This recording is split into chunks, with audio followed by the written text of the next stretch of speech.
Welcome to our channel Telugu రాజ్యం. పార్వతీపురం మన్యం జిల్లాలో జరిగిన ఓ ఘటన మాత్రం కూటమి సర్కార్ని కుదేలయ్యేలా చేస్తోంది. ఏపీలో కూటమి సర్కార్ పాలనలో మంత్రి గుమ్మడి సంధ్యారాణికి చేదు అనుభవం ఎదురైందని చెప్పచ్చు.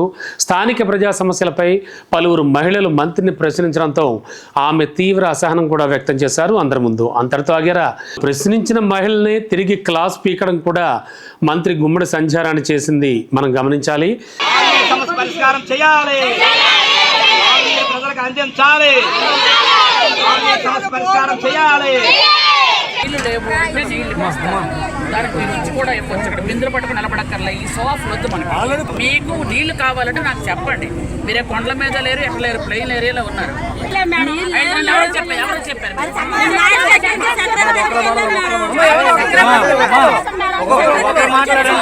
సెక్రటరీకి చెప్పారు కదా, సెక్రటరీని అడగండి, నేర్పోతాను మనకి. ఇక మంత్రి గుమ్మడి సంధ్యారాణి తాజాగా మన్యం జిల్లాలోని పాచిపెంట మండలం గొలుగు వలసలో పర్యటనకు వెళ్లారు. ఈ సందర్భంగా గ్రామంలోని పలువురు మహిళలు తమకు తాగునీరు ఇవ్వడం లేదంటూ మంత్రిని చుట్టుముట్టి ప్రశ్నించారు. మరి ఈ విషయాన్ని గ్రామ కార్యదర్శికి చెప్పినా పట్టించుకోలేదని మహిళలు వాపోయారు. అదే సమయంలో తమ గ్రామంలో పలు సమస్యలు కూడా చాలా ఉన్నాయని మంత్రి దృష్టికి తీసుకెళ్లారు. దీంతో మంత్రి సంధ్యారాణి అసహనం వ్యక్తం చేశారు. తాగునీటి విషయంలో గ్రామ కార్యదర్శి పట్టించుకోకపోతే తనను ఏం చేయమంటారంటూ కూడా ఆమె ఆగ్రహం వ్యక్తం చేశారు. ఇదే సమయంలో తాగునీటి సమస్యపై స్పందించకుండా తనని అడ్డుకున్నందుకు మహిళలకు క్లాస్ స్పీకర్ సంధ్యారాణి. ఈ క్రమంలో మహిళలు కంగు తిన్నారు.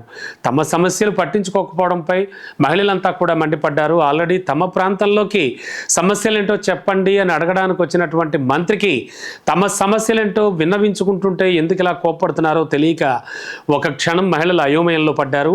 మొత్తానికి మంత్రిగా ఉండి ఇంత అసహనం ప్రదర్శిస్తే ఎలా అనేటువంటి విషయంపై కూడా స్థానికులంతా కూడా మాట్లాడుకుంటూ ఉన్నారు. ఈ వ్యాఖ్య అలాగే ఈ వార్త ప్రస్తుతానికి వైరల్గా మారింది ఏపీలో. హలో, తెలుగు రాజ్యం ఛానల్ చూస్తున్నారా? సామాజిక రాజకీయ జీవన చిత్రణే తెలుగు రాజ్యం. అతిశయోక్తులు అసత్యాలు ఉండవు. రాజకీయ కోణం కాదు, ప్రజా కోణమే కొలబద్ద. తెలుగు రాజ్యం వీక్షణ మీ ఉత్తమ అభిరుచికి నిదర్శనం.